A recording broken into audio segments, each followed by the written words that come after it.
তেওঁলোকৰ আঁচনিৰ লগত যে স্বাৰ্থ আছে সেইখিনি কিয় নকয় যে বিজেপি ফ্লেগ লগাব লাগিব, যে বিজেপি সভালৈ আহিব লাগিব, মন কী বাত শুনিব লাগিব, আৰু সেই যে লিষ্ট যে সাল সলনি হৈ থাকে সেইখিনি কথা কিয় নকয়? কি যদি বিজেপি সভালৈ নাযায়, দেওবাৰে দেওবাৰে বিজেপি সভালৈ নাযায়, ফ্লেগ নলগায়, যদি ফেচবুকত কমেণ্ট কৰে, যদি কিবা কাৰণত প্ৰশ্ন সোধে, লিষ্টৰ পৰা যে বাহিৰত ওলাই যায়, সেইখিনি চৰ্তৰ কথা কিয় নকয়? মানে গোটেই তালিকাটো বিজেপি দলে নিৰ্ধাৰিত কৰে, বিজেপি দলৰ পালি নেতাসকলে নিৰ্ধাৰিত কৰে। চৰকাৰী আঁচনি এনেদৰে নিৰ্ধাৰিত হয় নেকি? কোন পাব কোন নাপায়, দলৰ পালি নেতা দলৰ কামত দলৰ সভাত কিমান অংশগ্ৰহণ কৰে তাৰ ওপৰতহে চৰকাৰী আঁচনি দিয়া যায় নেকি? চৰকাৰী আঁচনি ৰাইজৰ আঁচনি, ইয়াত কোন কংগ্ৰেছ কোন বিজেপি তেওঁলোকে যে চায়, সেইটোৱে মই কওঁ তেওঁলোকে মহিলাসকলক অপমান কৰিছে।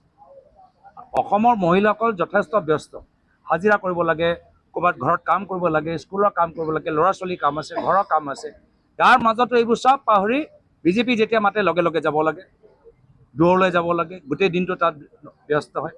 তো সেইকাৰণে মই বিচাৰোঁ যে পৰৱৰ্তী দিনত আমাৰ চৰকাৰ আহিলে আমাৰ যেতিয়া আঁচনিবোৰ হ'ব, মহিলাসকলক কোনো ধৰণৰ প্ৰমাণ দিব নালাগে যে তেওঁলোকে দলৰ কামবোৰ কৰিছে নাই কৰা, কোন দলৰ সমৰ্থন কৰে নকৰে, কোনো ধৰণৰ আমি প্ৰমাণ আমি মহিলাসকলৰ পৰা নিবিচাৰিম।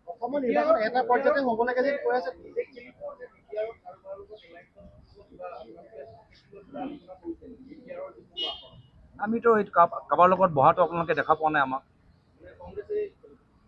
আমাৰ লগততো কাৰ লগত বহা দেখা নাই। এইটো দুইটা দলটো তাতে আছে, এজনৰ লোকসভা MP আছে, এজনৰ ষ্টেটত তেওঁলোকৰ আসনৰ কিবা বুজাবুজি হৈছে। দুয়োজনক কেনেকৈ বিজেপি দলে সন্তুষ্ট কৰে সেইখিনিয়েহে মজা লগা কথা, আমি সেইটোৱে চাই আছোঁ।